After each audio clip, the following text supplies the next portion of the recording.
आज शनिवार का दिन है जिस दिन अपन इस दरिद्रता से मिलने के लिए पीपल के पेड़ के नीचे आए हैं। हिंदू धर्म में ये दिन पीपल के वृक्ष के लिए पूजनीय होगा। जो भी शनिवार के दिन पीपल के वृक्ष की पूजन करेगा, दूध चढ़ाएगा या मिष्ठान का भोग लगाएगा, लक्ष्मी और नारायण उसके घर में प्रवेश कर जाएगा। लक्ष्मी और नारायण उसके घर में प्रवेश करेगा। इसलिए नियम बनाया। कौन से दिन का? शनिवार। लक्ष्मी जी बोली, नारायण आपने तो एक दिन का वार लिख दिया। शंकर जी ने 7 वार बनाए हैं, रविवार, सोमवार, मंगल, बुध, गुरु, शुक्र और शनि। ये शिव जी ने बनाया। अब एक दिन आपने अपना बना लिया, बाकी के दिन अगर कोई इस पीपल के वृक्ष के नीचे आएगा और यहाँ तो दरिद्रता बैठी है तो उसका क्या होगा? भगवान नारायण बोले, सुन दरिद्रता, तेरे से एक विनती है, अगर कोई भी मनुष्य इस पीपल के पेड़ के नीचे अगर 7 दिन में आता है और उसके हाथ में अगर कोई सामग्री होती है तो तू उसके घर में प्रवेश नहीं करेगी।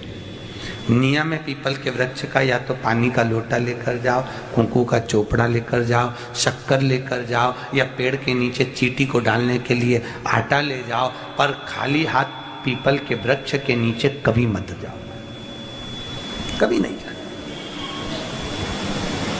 खाली हाथ जाओगे तो दरिद्रता तुम्हारे घर में प्रवेश करेगी। दरिद्रता उठकर खड़ी होकर बोली, नारायण तुमने अपनी मनमानी करी है, एक दिन मुझे भी मेरा चाहिए।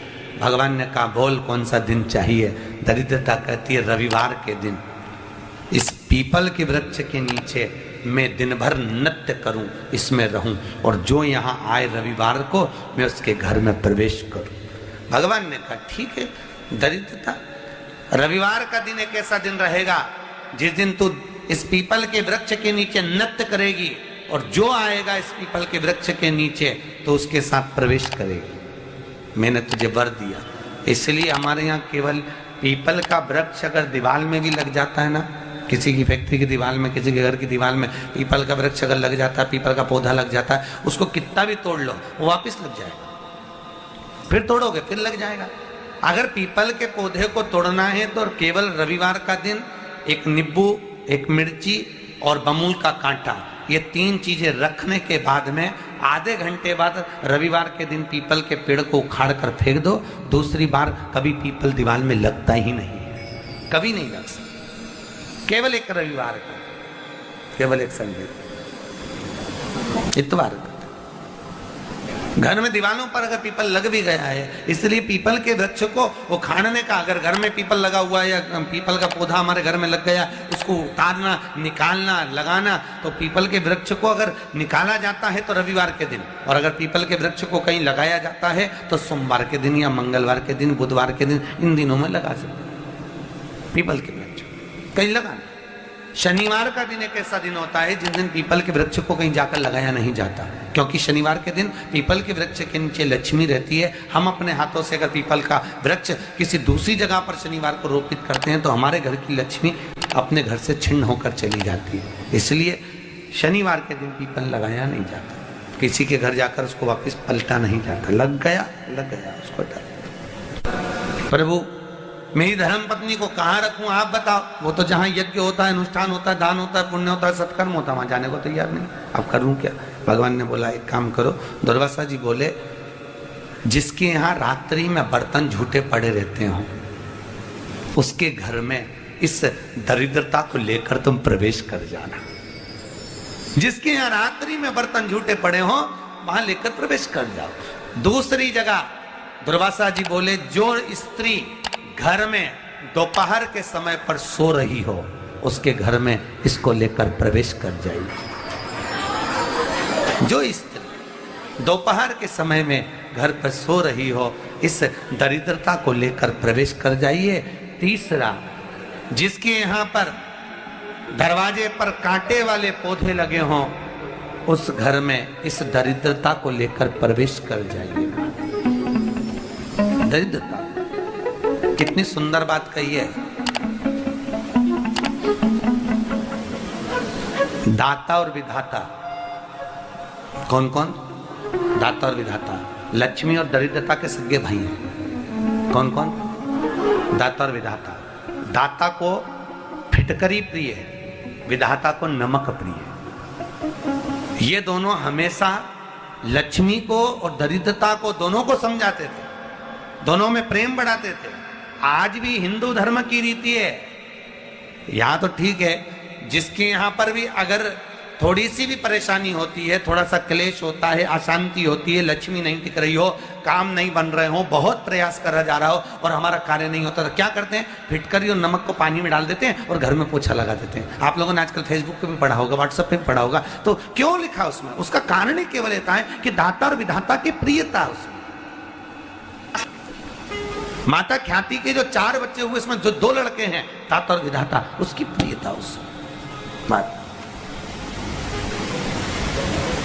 उसकी पूर्णता उसमें। अब दुर्वासा जी बोले अपनी धर्म पत्नी को वहां लेकर, जहां कांटेदार पौधे लगे हों वहां पर लेकर प्रवेश कर जाइए। कांटेदार पौधों में उस दरिद्रता का निवास हो गया। कितना विचित्र कथा यहां वर्णन करी है। श्रीमद् भागवत के अंतर्गत जो वर्णन किया कि मृत्यु निश्चित है, रोग ऐसा शनि महाराज के कारण हो गया हो, अच्छे काम करते करते उल्टे हो रहे हैं, होते हैं किसी किसी के साथ में, विपरीत परिस्थितियां आ जाती है, अच्छा करने जाओ बुरा हो जाता है, अच्छा कर्म करने जाओ बुरा हो जाता है। तो पीपल के वृक्ष की जो छाल होती है, छाल देखिए, पीपल के वृक्ष में जो छाल लगी होती है, उस छाल को घिसकर चंदन बनाकर भगवान शंकर का स्नान कराकर, अभिषेक कराकर, पूजन कराकर, पूजन कराने के बाद में पिपलेश्वर महादेव का नाम लेकर, कौन से महादेव? पिपलेश्वर महादेव का नाम लेकर वो जो घिसी हुई छाल होती है, उस छाल का तिलक भगवान शंकर को लगा लो और उसी का थोड़ा सा भाग अपने कंठ पर, मस्तक पर लगाना प्रारंभ कर दो। धीरे धीरे जो विपरीत दशा है वो सुधरना प्रारंभ हो जाती है। पर नाम याद रखना, पिपलेश्वर। काशी में जो शिव जी की स्थापना कौन ने करी? काशी में जो शंकर भगवान बैठे उनकी स्थापना करी थी शनि महाराज ने। किसने करी थी? शनि महाराज ने। क्योंकि भगवान शनि महाराज को उनकी माता के द्वारा श्रापित हो गए और शनि महाराज कांपने लगे। शनि महाराज कांपते कांपते, मैं जाऊं तो जाऊं कहां, करूं तो करूं क्या? महाराज, शनि महाराज दौड़े और दौड़कर भगवान भोलेनाथ के पास पहुंचे। हे शंकर, त्रिकालदर्शी, कैलाशी, अविनाशी, कृपा करिए बाबा भोलेनाथ, कृपा करो।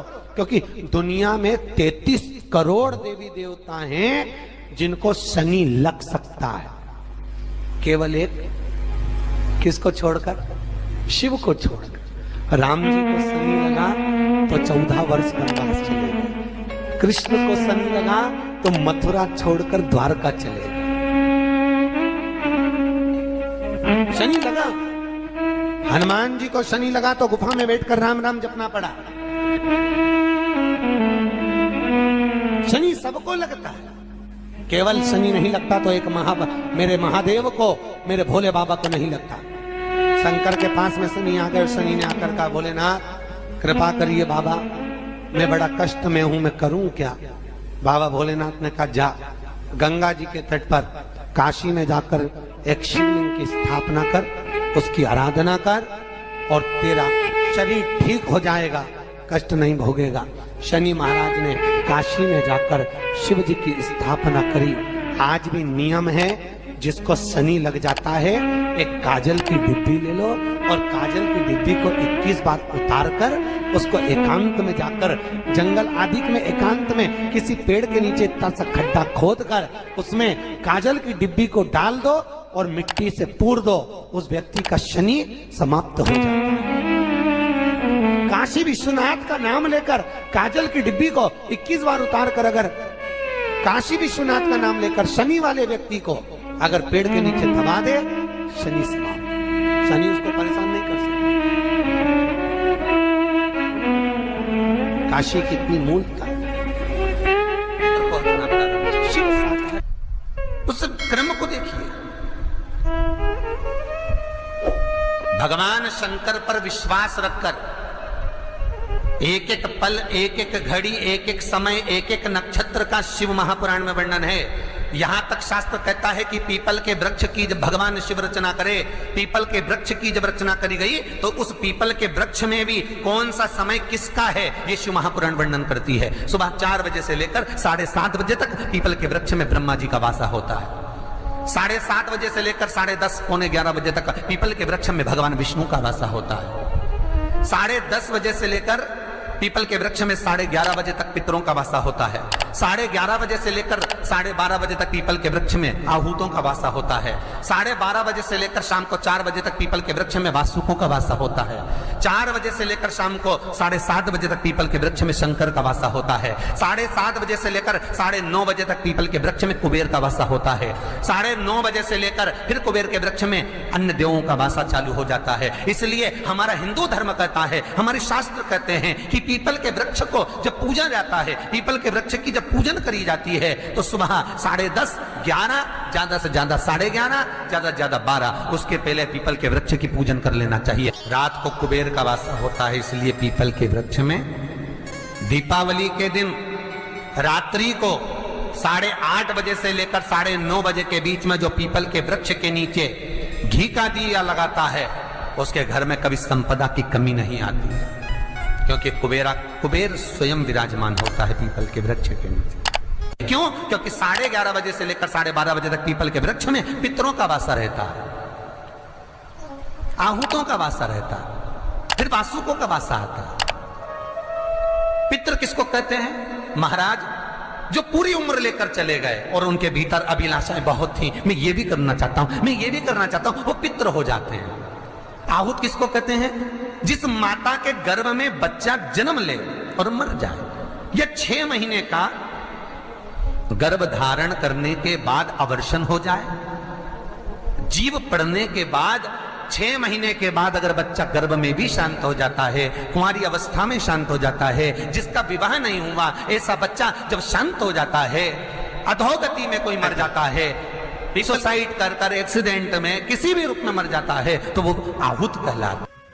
शनिवार के दिन जो पीपल के वृक्ष में सरसों के तेल का दीप लगाता है उसको शनि कभी परेशान नहीं करता। एक बात हमेशा ध्यान रखिएगा, मान लो अगर कोई भारी रोग ऐसा शनि महाराज के कारण हो गया हो, अच्छे काम करते करते उल्टे हो रहे हैं, होते हैं किसी किसी के साथ में, विपरीत परिस्थितियां आ जाती है, अच्छा करने जाओ बुरा हो जाता है, अच्छा कर्म करने जाओ बुरा हो जाता है।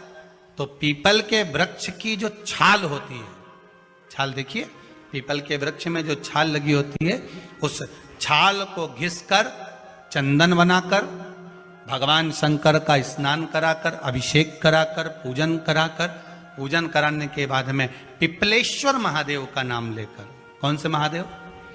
पिपलेश्वर महादेव का नाम लेकर वो जो घिसी हुई छाल होती है उस छाल का तिलक भगवान शंकर को लगा लो और उसी का थोड़ा सा भाग अपने कंठ पर, मस्तक पर लगाना प्रारंभ कर दो।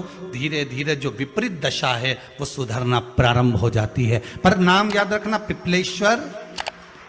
जम कितना भी दुख, विपदा, कष्ट सम्मुख में खड़ा हुआ हो, कितना भी दुख, पूंजी धन की अगर आपको कमी पड़ रही है और ऐसा लग रहा है कि मेरे पास में कुछ भी नहीं, हम तो यहाँ तक कहेंगे कोई मकान बना रहे हो, बेटी का विवाह कर रहे हो, बेटे का विवाह कर रहे हो, कोई अच्छा कार्य कर रहे हो, धन संपदा की भी कमती दिखे तो समय पर कांता भगवान का स्मरण कर, कांता चक्र का स्मरण कर, शिव और नारायण का नाम लेकर, एक बेलपत्र, एक शमी पत्र, एक श्वेत पुष्प, एक लाल पुष्प, दोनों हाथ में लेकर भगवान शंकर के अशोक सुंदरी के स्थान पर अगर समर्पित करा जाए तो संपदा की भी कमी नहीं आती। वो कांता चक्र है जो नारायण के चक्र। यहां तक शिव महापुराण की कथा कहती है, अगर कोई विद्वत ब्राह्मण ने आपको बताया है कि आपके घर में पितृदोष है,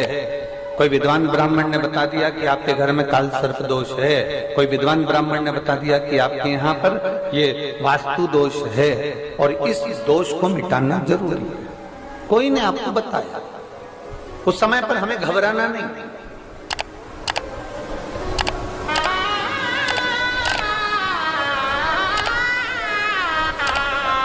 उस समय में घबराने का क्रम नहीं है। कहते हैं पीपल का जो जल झड़ता है पीपल के वृक्ष से, आप लोगों ने कभी देखा है कि नहीं देखा, वो हमको नहीं मालूम।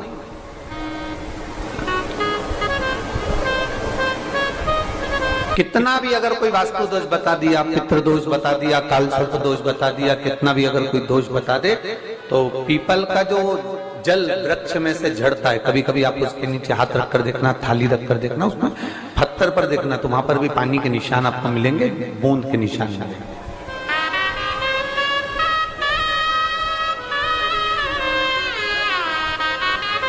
मात्र उस पीपल के वृक्ष के जल की एक बिंदी, एकमात्र बिंदी, शंकर भगवान का जो शिवलिंग है जलाधारी है, चरण